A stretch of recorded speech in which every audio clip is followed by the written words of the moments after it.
Fumar, um raro prazer? Sabor de aventura? Ao sucesso? Decisão inteligente? Venha para o mundo. Gente que sabe o que quer? Preferência nacional? Algo comum entre nós?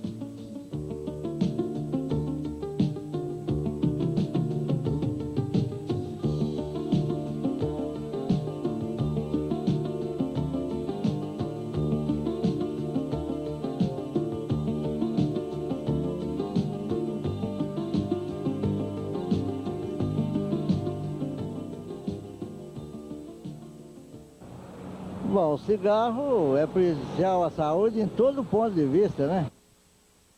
Eu sou absolutamente contra, muito embora viciado. Câncer no pulmão, cansaço físico e mental. Vício. Burrice. Câncer? Prejudica a criança, né? Perturba quando alguém fuma perto da gente, né?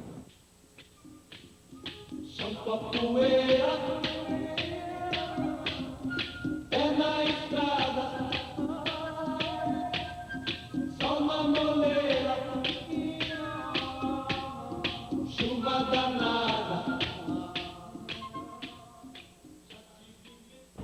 O problema do tabagismo, que é o vício de fumar, é um problema que está preocupando os órgãos internacionais de saúde e todas as instituições médico-científicas do mundo. A razão é muito simples. É que no mundo hoje estão morrendo 2,5 milhões de pessoas por doenças chamadas tabaco-associadas. O tabagismo constitui hoje um sério problema de saúde pública. Afeta o organismo do fumante, bem como das pessoas que com ele convivem em ambientes poluídos pela fumaça do tabaco. Segundo dados da Organização Mundial de Saúde, é a maior causa da poluição doméstica. Para a produção de 300 cigarros, é necessário a queima de uma árvore para a cura da folha do tabaco, tornando-se uma das mais importantes causas da desertificação, ou seja, o uso do tabaco também é um problema ecológico. Era uma vez na Amazônia a mais bonita floresta.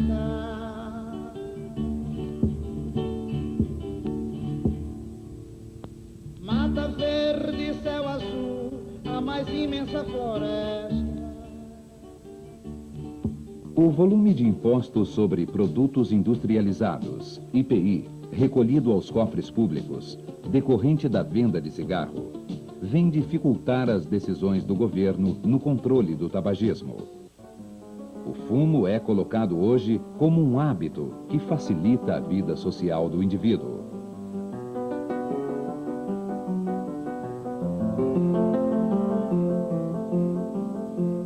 Até mesmo como sinônimo de charme e beleza.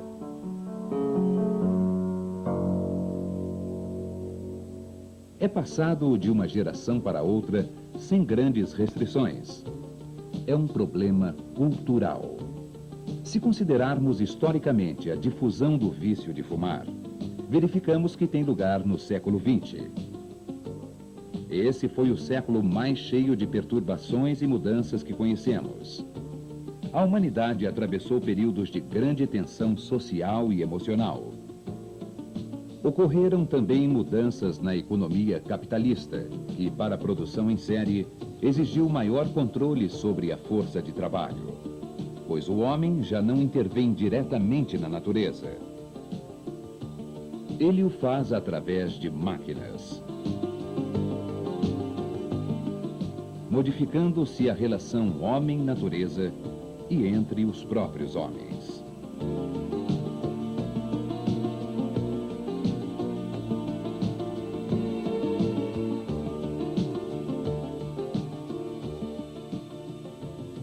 Os fumantes, em confronto com os que nunca fumaram, têm um risco de 100 a 800% a mais de contrair infecções respiratórias, bacterianas e viróticas, agudas e crônicas. Dentre as mais conhecidas destacam-se o câncer do pulmão, bronquite crônica e enfisema. Diante disso, vem sempre a pergunta: como parar de fumar?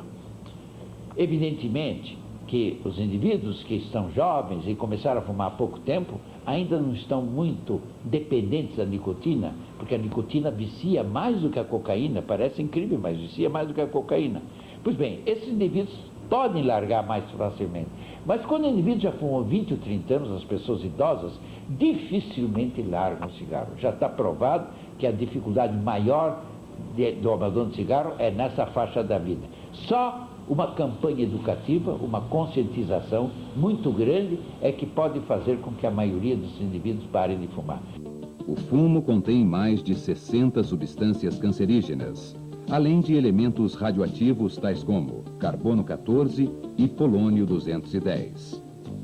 Por exemplo, um fumante de 30 cigarros por dia recebe, após um ano, uma irradiação equivalente a 8.000 rams, ou seja, a dose superficial causada por cerca de 300 radiografias. É proibido fumar, diz o aviso que eu li. É proibido fumar, pois o fogo pode pegar. Mas nem... Para uma mesma quantidade de cigarros consumidos, os riscos das doenças tabaco-associadas são semelhantes em ambos os sexos. Na mulher, porém, o tabagismo tem aspectos peculiares de grande importância. Quando, durante a gestação, a mãe fuma, o feto também fuma, passando a receber também as substâncias tóxicas. Quando os adultos pedem para as crianças pararem de brigar, elas param. Agora, quando as crianças pedem para os adultos pararem de fumar, eles não obedecem. É preciso intensificar ou iniciar, onde ainda não houver, estratégias de controle do tabagismo, dispensando ênfase especial às medidas educacionais, particularmente com respeito à juventude, e de proibição, restrição ou limitação da publicidade dos produtos do tabaco. Quem hoje é vivo corre perigo, e os inimigos do verde dá sombra ao ar que se respira, e a clorofila das matas virgens destruídas vão lembrar que quando chega a hora, é certo que não demora. Não chame Nossa Senhora, só quem pode nos salvar é Cabina, Cerejeira, Baraúna, Imbuia, Paula, Soma, Juazeiro e Jatobá, Gonçalo Alves, Paraíba, Itaúba, Louité, Paracaúba, Peroba, Massaranduba, Carvalho, Mogno, Canela, Cruzeiro, Catuaba, Janaúba, Aroeira, Araribá, Pau, Ferro, Anchico, Amargoso, Gamileira, Andiroba, Copaíba, Pau, Brasil, Chiquitibá. Quem hoje é vivo corre perigo.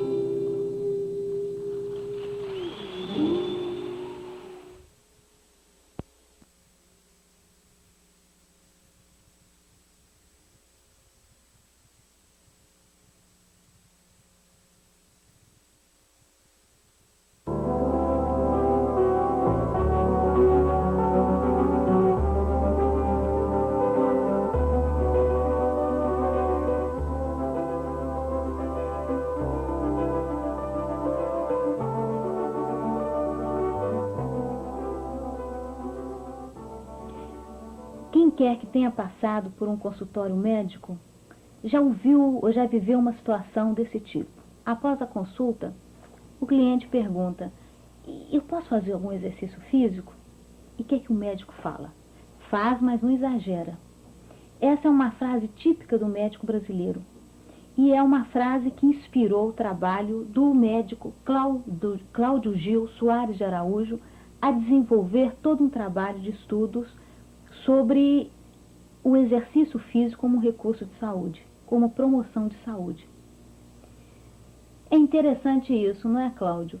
Porque se a gente recua na história do homem, ele tem um passado de ação, de atividade. E hoje é essa presença, assim, de uma passividade na sua vida cotidiana e que chega até ao nível do profissional de saúde, que ele também sequer se lembra que o movimento físico pode gerar saúde. É verdade. Do ponto de vista histórico, o homem sempre fez muito exercício, né? O homem das cavernas, ele procurava, ele corria atrás da sua subsistência, caçava. Então ele sempre foi um homem muito ativo. Com a Revolução Industrial, com o avanço da tecnologia e o aparecimento do controle remoto, o homem cada vez fica menos ativo. Ele tende para uma situação de sedentarismo. Isso resultou de uma mudança de hábitos muito grande. E hoje em dia, a tendência é reverter essa situação. Ou seja, o homem voltar, ele sente necessidade de se movimentar, ele sente necessidade de ser mais ativo, quebrar aquilo que nós chamamos de hipocinesia. Então ele tende a correr atrás, como a gente diz. Cláudio, o que você faz é medicina desportiva? Interessante. Em termos de certificado, o título de especialista em medicina desportiva. Mas é curioso que o próprio médico não sabe o que é medicina desportiva. Muitas pessoas pensam imediatamente naquele indivíduo que entra em campo para socorrer o jogador lesionado. Esse também é um indivíduo que se utiliza do exercício como instrumento clínico na sua prática. Mas talvez o termo mais correto seja medicina do exercício. Ou seja, a utilização do exercício num sentido mais amplo, num sentido não só de tratamento curativo em um atleta de alto nível, naquele indivíduo de competição, mas por que não para toda a população? Toda a população faz exercício de uma forma ou de outra. No momento que se levanta para caminhar, para comprar um jornal na esquina, ou você sobe um lance escada, você corre atrás de um ônibus, você está fazendo uma forma de exercício. O que o exercício físico faz com o nosso corpo? O exercício provoca diversos fatos interessantes. Didaticamente, nós poderíamos dividir em dois aspectos. Inicialmente, as respostas. O que seriam as respostas do corpo humano ao exercício físico? São aquelas alterações da sua função que ocorrem durante o próprio exercício físico. Todos que já fizeram algum exercício ou já se aperceberam da situação de exercício sabem que a frequência cardíaca aumenta, a respiração se acelera, o indivíduo sua. Isso são respostas ao exercício físico. Mas o que provavelmente nos interessa mais do ponto de vista clínico são aquilo que nós chamamos de adaptações, que seriam o segundo tipo de alterações do exercício. O que seriam as adaptações? Aquele indivíduo que frequentemente faz exercício, ele tem frequentemente a resposta ao exercício, ele desenvolve adaptações. E essas adaptações aparecem em todos os sistemas corporais. Por exemplo, em relação ao coração, que é um músculo, o miocárdio se torna mais forte, aumenta a sua força de contratividade, portanto ele ejeta maior volume sistólico em uma determinada situação de repouso, ele bate mais devagar, é um coração mais eficiente, é um músculo treinado, portanto é um músculo mais eficiente. E assim, os diversos órgãos e sistemas do nosso corpo, nós podemos identificar adaptações funcionais de extremo valor prático e extremo valor de promoção da saúde. Tá bom, Cláudio. Agora, pessoas com problemas cardíacos, pessoas com asma, ainda têm uma orientação para o exercício físico. Nadarem, andarem. Em outras situações, o exercício físico é um uso para a saúde, é benéfico para a saúde. Veja bem, está dentro daquela sua primeira colocação. Faz, mas não exagera, né? A colocação típica do médico é no sentido que ele percebe que é importante o exercício físico como coadjuvante na terapêutica desses indivíduos, dos cardíacos, dos asmáticos, e nós poderíamos estender esse leque muito. O diabético provavelmente se beneficia muito, Hipócrates já dizia isso, que o diabético devia fazer exercício, não é nada de novo que nós descobrimos agora. A própria gestante, é comum procurar uma academia para fazer ginástica, no sentido de facilitar o parto. Na verdade, nós poderíamos até colocar a questão de uma forma reversa. Quem não pode fazer exercício? É difícil achar quem não possa fazer exercício. Mesmo aquele indivíduo infartado, com 24 horas de um infarto não complicado, ele começa a fazer exercício e isso é benéfico para ele. Então você vê o uso do exercício físico como um recurso clínico no trabalho do médico? É isso? Essa pergunta é muito oportuna, porque na realidade esse é um dos instrumentos mais potentes que o médico tem e com a aplicação mais universal. Porque o exercício físico tem amplas aplicações clínicas em várias doenças, em vários ramos da medicina. E, ao contrário, por exemplo, fazendo uma comparação com os remédios frequentemente trazem efeitos colaterais. Dificilmente o exercício traz efeitos colaterais. Por outro lado, se a gente olha uma questão que hoje em dia é muito importante, que é a questão da qualidade de vida, os remédios dificilmente melhoram a qualidade de vida do paciente. porque os próprios efeitos colaterais que eles trazem pioram as condições mentais do paciente, muitas vezes, pioram as condições sociais, trazem uma série de sintomas que ele não tinha antes, quando aparentemente está tentando tratar a doença inicial. O exercício físico, não. Ele melhora o seu bem-estar, sua atitude mental, melhora seu relacionamento com a sua comunidade. Portanto, ele traz benefícios no sentido social, no sentido mental e, muito frequentemente, no sentido físico. Então, se nós voltamos àquela colocação inicial sua, faz, mas não exagera, né? O exercício físico pode ser feito, deve ser feito adequadamente. É nesse sentido que nós vamos. E a utilização clínica, então? Bom, se nós olharmos com um sentido mais amplo, o exercício pode ser usado na prevenção, no diagnóstico e no tratamento. Vamos exemplificar cada uma dessas situações. Na prevenção, o exemplo mais típico é o que se refere às doenças crônico-degenerativas, normalmente do aparelho cardiovascular. A hipertensão arterial, a aterosclerose coronária. Hoje em dia está bastante claro que o exercício físico aumenta a sua possibilidade de evitar um acometimento por essas patologias. Então, essa questão que já está bastante claro por estudos epidemiológicos importantes, o exercício físico aumenta não só a qualidade da vida do homem, mas inclusive aumenta a sua expectativa de vida, portanto a sua quantidade de vida. Estudos recentes têm comprovado isso de maneira categórica. Se nós entramos na área de diagnóstico, é muito comum, nas principais cidades brasileiras, o uso do teste ergométrico para um diagnóstico de coronariopatia isquêmica. Então, é um importante uso porque nós vamos botar a máquina em situações de máxima utilização para ver se ela dá defeito. É aquela questão do carro que na cidade anda muito bem, quando vai para a estrada, aí sim que ele é utilizado na sua potencialidade máxima, ele dá defeito. Então, nós fazemos isso com o ser humano, para que o seu coração seja levado ao máximo de trabalho, o seu organismo como um todo, e aí se tem alguma coisa começando a dar defeito, essa coisa aparece. Então o teste ergométrico serve não só para diagnóstico de coronariopatia isquêmica, doença coronária, como também em outras situações. Eu poderia exemplificar na asma induzida pelo exercício, broncoespasmo, ou aquela criança que você está com suspeita de nanismo, que tem deficiência de liberação de hormônio de crescimento, ou pelo menos você suspeita que essa possibilidade de diagnóstico, então você usaria o teste de esforço no sentido de provocar uma liberação forçada desse hormônio de crescimento e quantificá-lo ao final do teste de esforço. Então são várias possibilidades diagnósticas do exercício físico. E no tratamento é o que é mais conhecido. Os hospitais de veteranos dos Estados Unidos, desde a Primeira Guerra Mundial e assim por diante, usam o exercício físico como reabilitação. Não só de acidentes traumáticos ou problemas neurológicos, mas a reabilitação cardíaca é uma realidade em nosso meio hoje. Por exemplo, o indivíduo infartado, que até 20, 30 anos atrás deveria ficar em repouso completo durante meses, hoje em dia, com 24 horas de pós-infarto, ele já é trabalhado. Se o infarto não é complicado, já começa. Por que essa questão toda de começar a fazer exercício com o indivíduo paciente pós-cirúrgico, etc., um pós-operatório imediato? Porque ficar parado proporciona doença.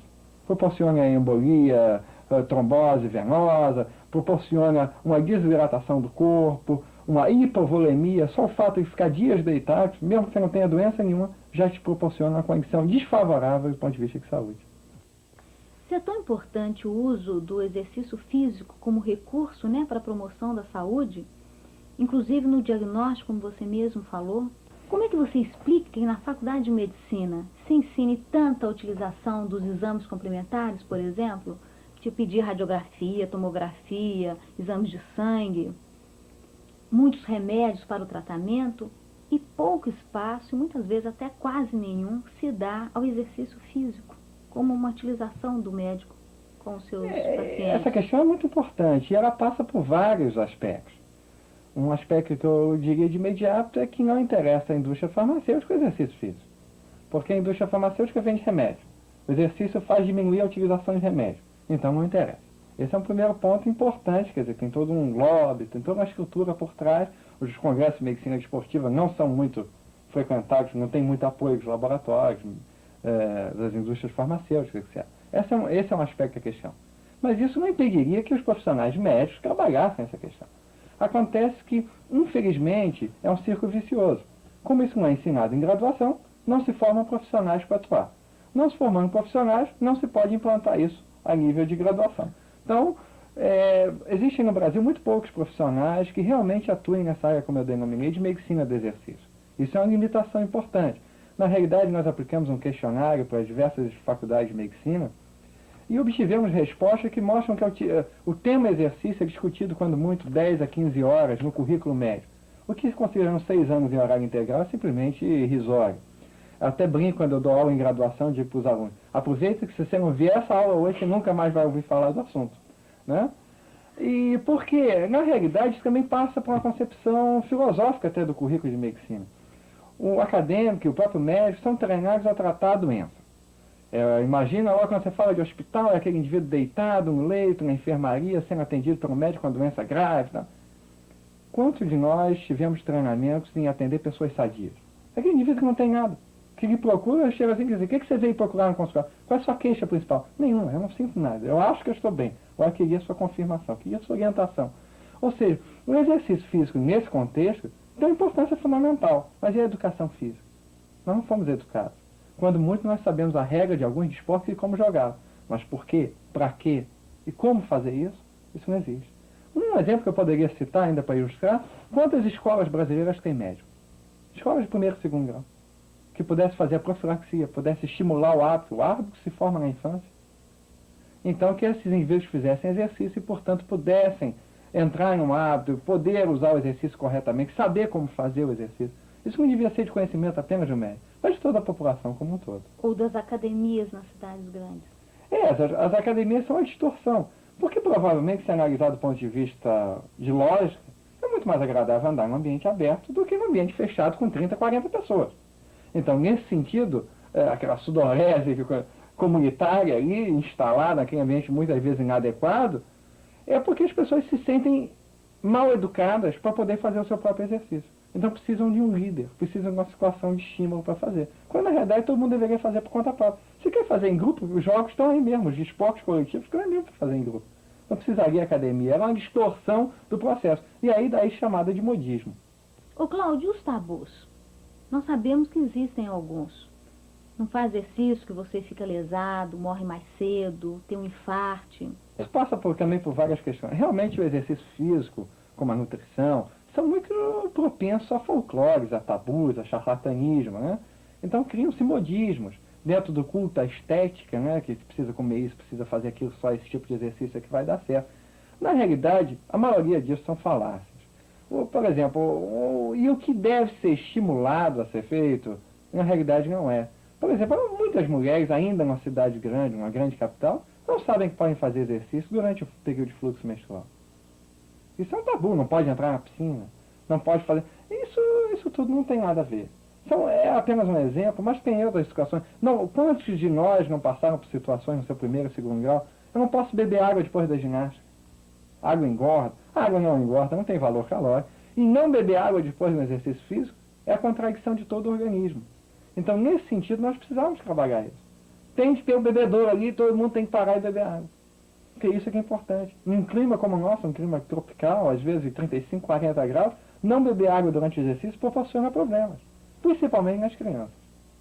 Então, nesse sentido, tem que ser feita toda uma orientação. Né? Até se diz, por exemplo, outro argumento muito usado contra o exercício, entre aspas, contra o exercício, é que falam o seguinte: o exercício físico, eu conheço fulano que durante a vida adolescente foi campeão e depois morreu 20 anos depois de infarto. É verdade. Mas o que ele fez naqueles 20 anos depois de ter ganho sua medalha? Isso é que é fundamental. Porque exercício físico não é vacina. Não adianta tomar uma vez, fazer um período e assegurar a imunidade. Não, o exercício não imuniza. O exercício precisa ser feito como hábito higiênico. Eu faria uma analogia bem simples. Adianta eu escovar o dente 6 vezes por dia durante 2 anos da minha vida e depois não escovar mais? Eu vou ter muitas cáries, certamente. Por mais que eu tenha escovado bem 2 anos, não vão resolver o problema da minha vida inteira. A mesma coisa com exercício. Não adianta fazer 2, 3 anos de esporte de competição e depois nunca mais fazer nada. Tem estudos até que mostram isso muito claramente.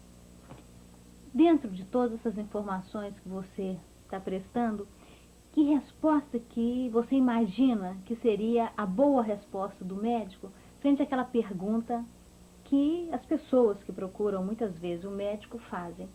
Eu posso fazer exercício físico? Essa é uma questão fundamental. Eu coloco esse exemplo, é muito feliz que você levantou. Essa questão é extremamente interessante, porque o médico é muito cuidadoso na sua prescrição. O médico bota lá tantos comprimidos de tal medicamento, em tal dosagem, tantas vezes ao dia, durante tantos dias, mas na hora do exercício ele faz uma prescrição, quando muito, extremamente qualitativa. Faz, mas não exagera. O que significa isso? Na realidade, ele cruza os dedos para que o paciente não lhe pergunte, porque ele não tem o conhecimento para fazer. O que a gente preconiza é que o médico generalista, ele deveria ser capaz de colocar muito claramente, isso como hábito higiênico, quanto de exercício aquele indivíduo deve fazer. O especialista não seria o indivíduo para a população, para atendimento à população. Ele deveria saber fazer uma posologia de exercício físico. O que é isso? Que tipo de exercício? Quanto, a intensidade, quantas vezes e durante quanto tempo. Para que ele possa promover a saúde da sua comunidade. Porque o exercício tem uma distribuição que é gaussiana.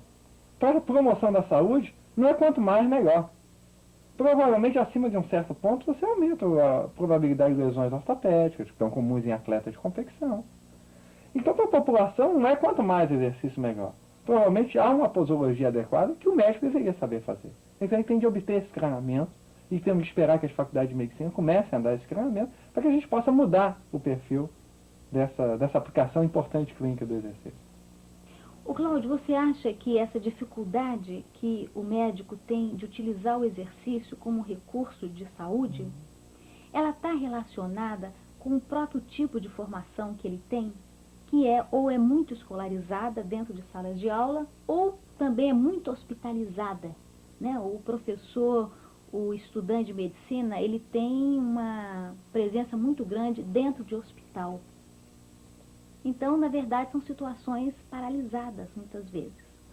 Sim. Você acha que isso influencia? Certamente, né? Isso é um ponto também muito importante, porque a nossa formação médica tradicional não leva o estudante, não leva o seu docente, supervisor, para a comunidade, para o campo de guerra, como a gente diria. Ele fica na expectativa de quem ele procura, de quem chega a demandar a sua atenção. Mas, na realidade, a medicina preventiva tem que ser feita de outra forma. E o exercício é um instrumento, como eu falei anteriormente, de prevenção. Eu acredito, até num conceito mais amplo, que o médico, sendo um profissional da equipe de saúde, ele tem de atuar no campo, ele tem de atuar na comunidade, ele tem de promover a saúde, né? E eu não excluiria, de modo algum, desse processo, todos os outros integrantes da equipe de saúde. Todos eles podem vincular a imagem de saúde, de exercício com a promoção da saúde. O nutricionista, a enfermeira, o dentista, o professor de educação física, todos os profissionais envolvidos com o sistema têm de trabalhar no mesmo sentido, um sentido comum. Então, aquela atitude de ficar no hospital, de ficar na sala de aula, aquele ensino teórico, prático até certo ponto, porém fora da realidade da grande maior parte da população, é um dos motivos para perpetuar uma situação carencial do ponto de vista de atendimento à comunidade. Então, o médico tem de ir a essa situação. Ele tem de ir ao campo, ele tem de ir à comunidade, ele tem de ser um exemplo, ele tem de fazer exercício, ele tem de divulgar essa mensagem, ele tem de levar às escolas, ele tem de levar a todos os meios, a associação de moradores, o que seja, conforme for organizada a sua sociedade ou a sua comunidade. Ele tem de chegar com essa informação, ele tem de dar palestras, ele tem de incrementar. Isso ele está fazendo. Quantos médicos habitualmente dão palestras? Poucos. Você chega na sua comunidade, procure dar uma palestra no seu condomínio, na sua região. Isso vai reverter, às vezes, mais para a saúde da sua comunidade do que um atendimento especializado que você possa fazer, por mais sofisticado que ele seja. Então, é nesse sentido que a gente tem que trabalhar. E eu ainda pensaria assim, né? Nós temos de parar com aquela postura de, como eu falei anteriormente, de prescrever medicamentação cuidadosamente, medicação, e na hora de prescrever exercício não saber o que fazer. Eu faria uma analogia muito simples. É o mesmo que você dar uma caixa de medicamentos para o paciente e dizer assim, tome, mas não exagere. Não é por aí. É o momento de a gente reverter esse quadro, é o momento de a gente começar a incrementar a utilização do exercício, porque os benefícios disso, em termos de multiplicação, em termos de produtividade, em termos de saúde, que é o que, em última instância, nós somos profissionais e defendemos, é muito grande. Eu acho que todos podem colaborar nesse sentido. Nessa linha, né, que você está falando, certamente vai ajudar a uma mudança da postura profissional, que enxerga a doença, mas não enxerga uma pessoa inteira, uma pessoa em movimento. A saída da comunidade deve colaborar com isso. Exatamente. Talvez saindo desse ambiente só da escola, só de um hospital, ele amplie a visão dele, né? Parte da doença para a É pessoa. aquilo que a gente advoga, né? É a integração docente-assistencial. Ele tem de ir, ele tem de procurar, ele tem de não ficar numa conduta expectante. Ele tem de ir à procura do atendimento da comunidade. Ele tem que facilitar esse atendimento. Ele tem que ser um vetor de multiplicador de conhecimento. Ele tem de atender a sua comunidade, porque é assim que a gente vai trabalhar e conseguir um efeito prático. Eu acho que é por aí o caminho.